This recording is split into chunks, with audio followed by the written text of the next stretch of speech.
My name's Amanda Ostrowitz. I'm originally from the East Coast. I grew up in Connecticut, and my first chance to move out to Colorado was college, and I took it. So I got an undergrad degree at Colorado College in economics. I went and lived in the mountains for a couple years to get that out of my system. Nice. And then I moved back to Denver for law school in 2010, and I went to the University of Denver and was working in banking law, actually, before cannabis. I'd always been a proponent of legalization, but I didn't really know how I fit in. And while working at the Federal Reserve Bank, I was doing bank exams and checking for consumer compliance. And so I dealt with a lot of regulations, and there was often conversation at the lunch table about, oh, you think we're actually going to bank them? They're out of their minds. But and when was this that these conversations were happening? A year ago. A year ago. Just a year ago. And so I didn't agree with them, obviously. Obviously, you didn't agree with them. But so this is kind of good inside information to hear from their side of things. They just won't bank with the industry. Did they ever give a reason? I mean, these were lunchtime conversations. Right. They were casual, but it was just around the same time when the Marijuana Financial Services Cooperatives Act had come out. Mm-hmm. So that was something that had circulated around, and we wondered how it would work. And so that's kind of how the conversations would start, but it's just definitely a more conservative group in there, and they just kind of giggle because they know the way that it's a very bureaucratic system, and any change that happens within that system is a slow change. So, Amanda, briefly tell us more about the Act, the Cannabis Financial Services Act. So the Marijuana Financial Services Cooperatives Act was an idea that, or an attempt basically to create banking for the cannabis industry. And it was something that went through the legislature. And it was intended to create an alternative to a bank, but in which the licensees could bank each other. And there was only approximately, you were allowed to have, I think, 10 licensees in each one, and you could only lend to each other. So you weren't really accessing the wire, and it was to keep it in state. And so it was a really nice attempt to try to give some banking services to the industry, but in that all of the people who were participating in the co-op had to be licensees. It didn't have significant effect. There was also one large provision in it that made it highly ineffective that said, and I wish it was on the first page, you also have to have a letter of approval from the Federal Reserve Bank Board of Governors that is pre-authorizing access to a Federal Reserve executive account. Put that on the first page because we know that's not going to happen. I was kind of bummed that I had read several pages in before I saw that because, so we need the Board of Governors to say, and you can have access. So it was, it was a way of trying to push something forward and get the conversation started, and it did that effectively. And I think it was a nice calculated move in that we're setting precedent here in Colorado, and we have to take slow and meticulous steps. Sure. So what might seem to be a baby step to someone who's been around the industry for at least 5 years is actually kind of a large step on a national scale and within this industry. So, that was a starting point, and we're moving on from there. But that's kind of how the lunchtime conversations got started. Got it. And, the wheels start turning in my brain. Got to figure something out. There's got to be a way to do this. And it was that act that I was trying to find one day, and I couldn't find it. And I finally found it, and when I had found it, I wasn't sure if I was looking at the current version of it. I wasn't sure if it was just an act at that point or if it had been codified, whether it had been signed, because the bottom lines of it was just a PDF you found in Google, essentially. And that struggle to find these laws was what inspired the database, because at the time, I was talking to my then mentor, now business partner, about trying to lend the cannabis industry, and we needed to look into these different options in the law to figure out how to do it. And just the struggle of not being able to find what I wanted was, all right, you know what? I need to create the central database of this law instead. Sure. Which is an amazingly large task. It has been quite the task. So you just got through your beta, and it's called CannaRegs, and the website is CannaRegs.com. That's CannaRegs.com. And you'll notice our symbol.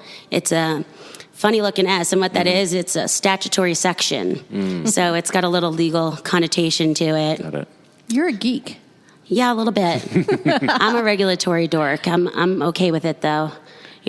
once you got into college and you're surrounded by a bunch of other dorks, I think you just come to own it. Yeah, I'm a cannabis geek myself. So Well, we're all geeks of something, in you're this a hemp industry. geek. Yeah. The thing I love about this database is for me, I could spend hours looking for one line in so many different places that's a compliance data point for a client and not be able to find it and have to call 4 people and have like everyone trying to figure out what it is, or call my attorney and bank $300 an hour in fees having somebody else look it up, where I can just go on CannaRegs now, buy the service monthly, and just go in and find the regulation. I was so terribly impressed. Why, thank So, you. You're welcome. So should I explain a little how it works? Yeah, Please. it's a game changer.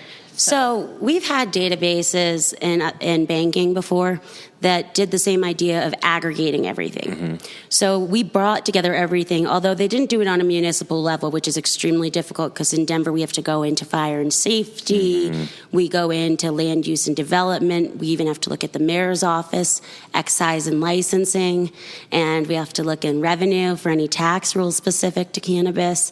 So we search every inch up and down. We aggregate not just the laws and the regs, but also the forms, and we bring them together. Now, the problem with the databases we had used in banking was that even though it was all in one place, you still had to know what you were looking for. Right. If I didn't know I was looking for the Truth in Lending Act, I would have never found it.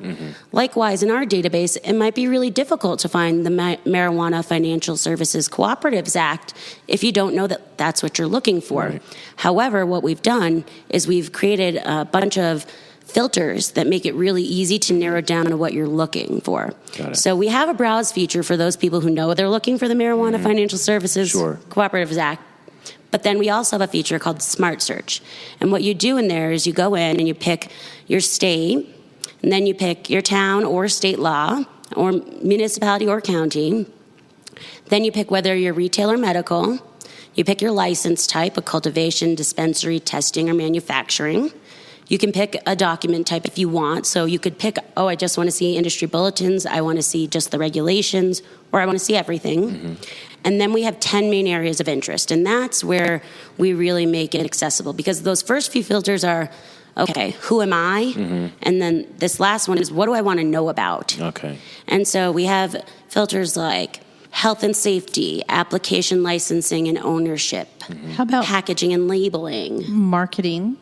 Advertising and signage is one of them.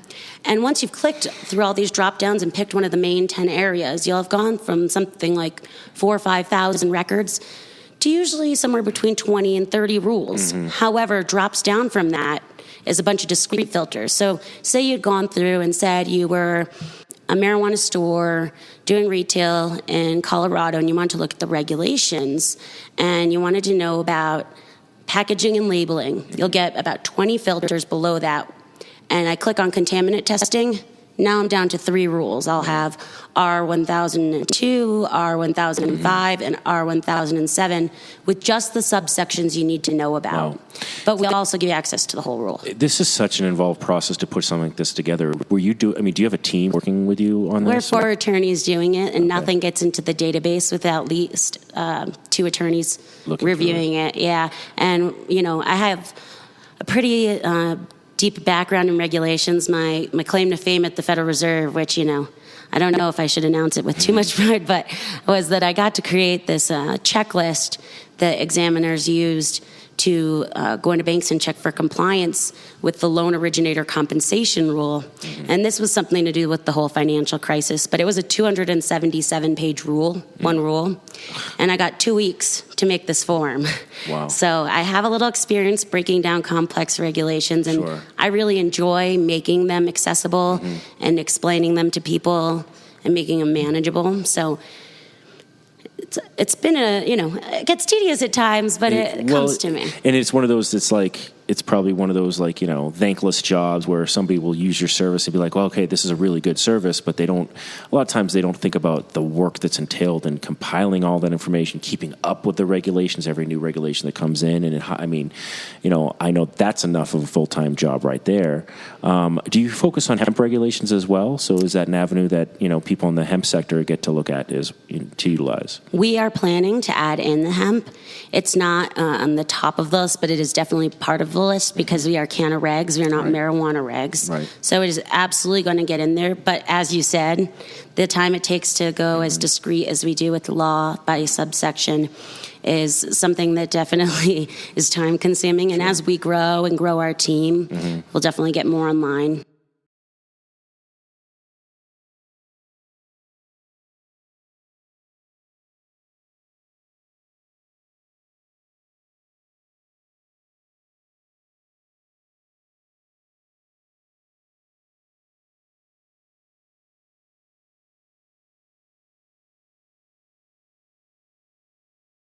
The demand is Nevada. It is. And so that is where we are going to be building next.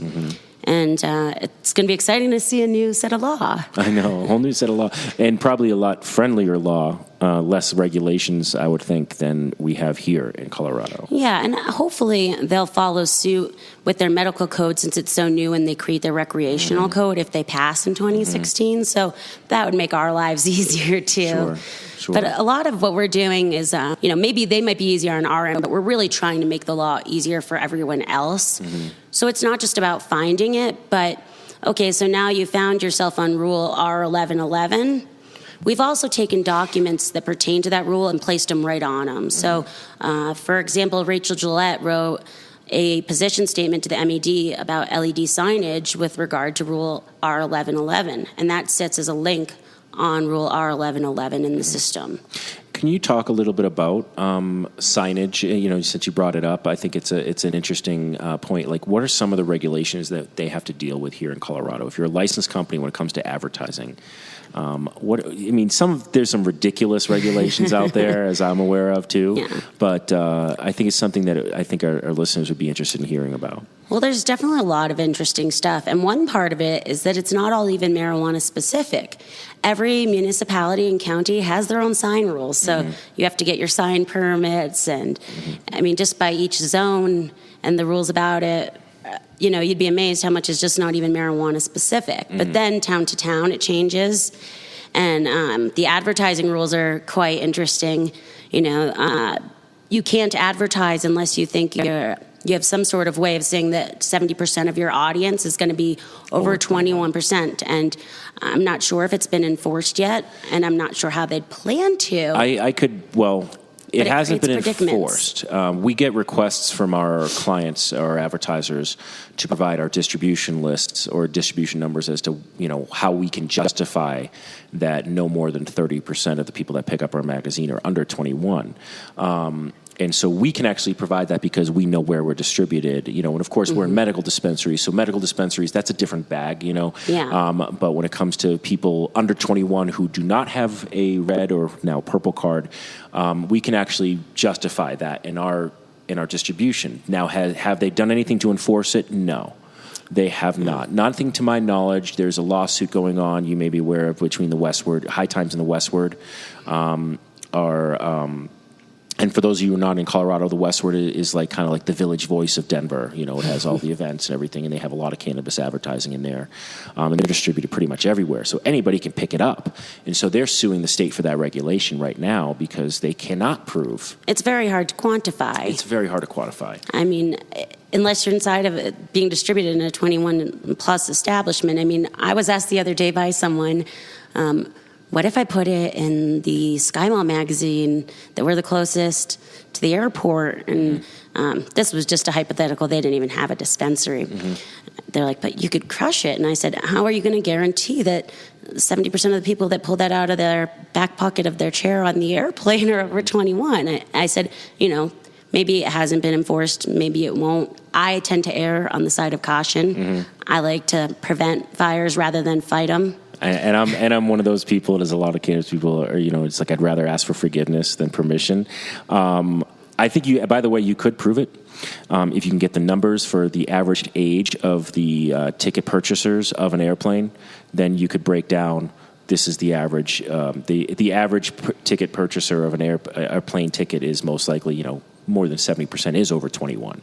So you could probably make that argument for the Sky Mall. But they also who pulls out the magazine? Is it the kid pulls out the magazine, or is it the adult who's doing the business flyers on their computer? It's all so ambiguous, and that's just part of being a nascent industry. And part of what I tell people is you don't necessarily need to test the limits right now, because if you push and poke through holes, we're just going to get more regulation. And I get that it affects your business directly, but if you want to grow your business to a national level, we need to show that we can exist within a regulated system right now. Yeah. And the whole nation is looking at us to see if we can do it.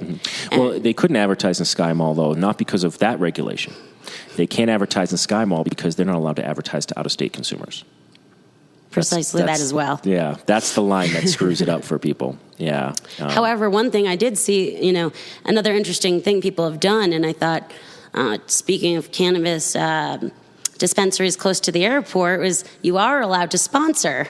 So you can have advertisement that's incidental to sponsorship. And so anyone listening in the Denver area who's driven on I-70, you'll see that the Clean Highway is sponsored by Metro Cannabis. And whoever told them to do that was, they should use that person again. It was smart. Yeah.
I'm curious. Most of the people who listen to our show nationally are patients or excited about marijuana legalization in their non-legal state, or they're hemp advocates. Why is something like CannaRegs important? Why does it matter if you're a patient or someone who's just enjoying marijuana in a legal or non-legal state? Well, it matters that the people who you're purchasing cannabis from subscribe, because we think it's an important part of a strong compliance program. There's many things that go into having a strong compliance program, and that includes an internal compliance officer. That means an auditor that comes in periodically. It means an attorney for when you have really complex issues, and a tool like CannaRegs to keep you updated and to help all those other parts of your program function more efficiently and effectively. And if we can show that we can run very compliant programs here in Colorado, then it's going to help the national platform show them that we can do this and expand into other states. And with that, I think it's everybody's duty who is in Colorado to show the nation that we can do this right. And that's why I think CannaRegs is important, because it's going to enable us to do so.